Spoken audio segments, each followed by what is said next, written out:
Say with me, my destiny is going to change forever and ever. कहो कि मेरा भाग्य हमेशा हमेशा के लिए बदल जाएगा। Come with me an agreement. Yes, my destiny is going to change forever.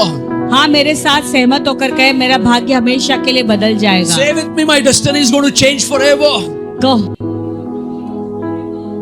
Because that moment of encounter Abraham had, क्योंकि वो अब्राहम के साथ में जो उस समय का मुठभेद हुआ, everything changed in Abraham's life. Abraham के जीवन में सब कुछ बदल गया। I'll tell you, there were warfares in Abraham's life.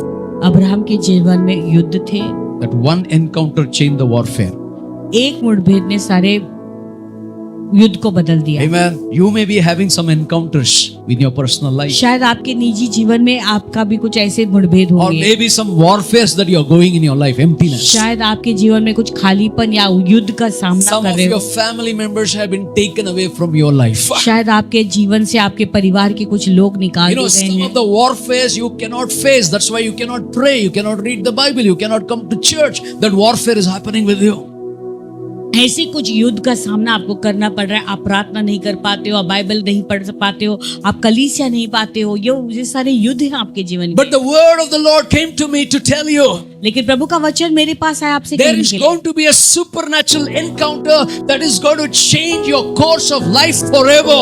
लेकिन आपका एक अलौकिक मुठभेद आपके जीवन में होगा जो आपके जीवन के भाग्य को पूरी तरह से बदल देगा। I hear this morning the voice of the Lord to tell you your experiences are going to change into a blessings of God. तो आज सुबह को एक वाणी में सुन रहा हूँ आपसे बताने के लिए कि आपके सारे अनुभव जो है प्रभु के वाणी में बदल Maybe जाएंगे। your family have experienced, some people have stolen some blessings from your life. शायद आपके जीवन में किसी ने, आपके परिवार के लोगों ने आपके आशीषों को चुराया Maybe है। the devil has stolen the blessings out of your life. शायद शैतान ने आपके जीवन के आशीषों को चुराया है। Maybe from the beginning you were supposed to become godly, but the godliness is taken by the devil. शायद आप एक भक्ति व्यक्ति बनने वाले थे लेकिन जो शैतान ने कहीं तो चुराया है। Hallelujah.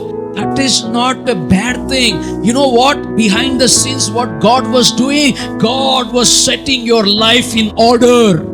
Come वो on. कोई बुरी बात नहीं हुई, लेकिन जानते Come हो on, somebody. सीन के पीछे परमेश्वर तुम्हारे जीवन को ठीक से जो है सही पटरी पर ला रहे I थे। prophesy and tell you, God is ordered to give you both victory and blessings and encounters in these days in Jesus' name. तो मैं भविष्यवाणी करके आपको कहना चाहता हूँ, इन दिनों में परमेश्वर आपके जीवन में कुछ यश और कुछ जय देने वाले हैं। Declare and tell you, God wants to give you victory तो मैं कोशिश everywhere. करके बताना चाहता हूँ प्रभु आपको हर जगह पे हर समय जो है जय देना चाहते हैं। What is stolen from you, it's going to come back in Jesus' name. Come with an agreement with me in this house and say yes in Jesus' name. जो आपका चुराया गया है वो वापस आएगा यीशु मसीह के सामने। आप मेरे साथ में सहमत हो जाके हाँ मेरे पास मेरे लिए वापस आ जाएगा।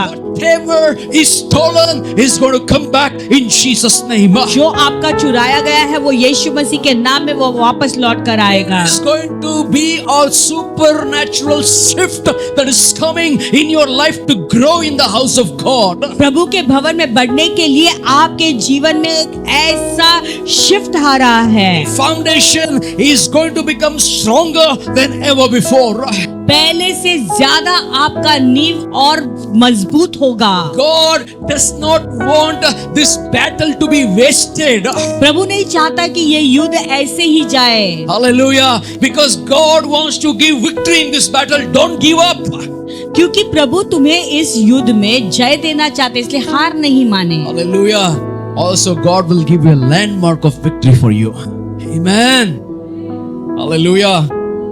Number one, why this moment when we read the scripture is very important for our lives. तो क्यों इस समय में जब आपने वचन को पढ़ा हमारे जीवन के लिए बहुत महत्वपूर्ण है। Number one, Abraham had revelation of God is El Elyon, the Most High. That is the point. Abraham के पास प्रकटीकरण था ईश्वर के बारे में कि वो एल एलियोन परमेश्वर है। He revealed to Abraham in this encounter as El Elyon, I am the Most High God. उसने इस मुठभेद के द्वारा अब्राहम को प्रकट करके बताया कि मैं एल एलियोन पर ईश्वर हूँ। Hallelujah. Hallelujah. Number two, this El Elyon, the Most High, in the Old Testament, only 12 times or more it is used in the Bible.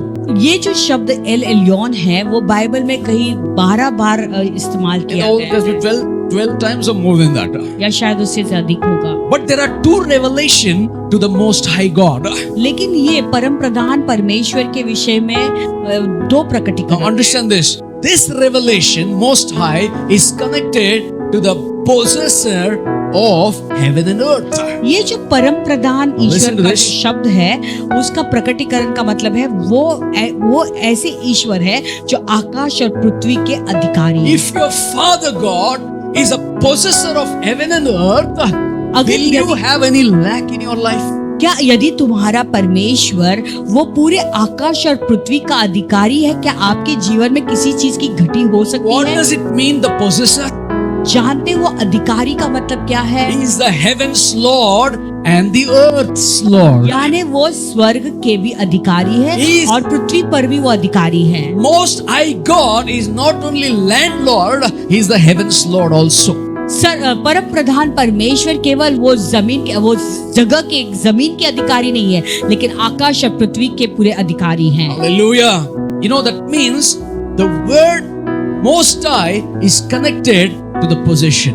यानी वो जो शब्द है परम I'm coming Pradhan to the point. ईश्वर अधिकार के साथ में जुड़ा हुआ That's है। why in Psalms 57 we read, the Bible says, इसलिए बाइबल के हमने ये पढ़ा था भजन संहिता 57 I में, will cry out to God the Most High, मैं मेरे परमेश्वर के परम प्रधान परमेश्वर के सामने में who performs गिड़गिड़ाऊंगा, all things for me.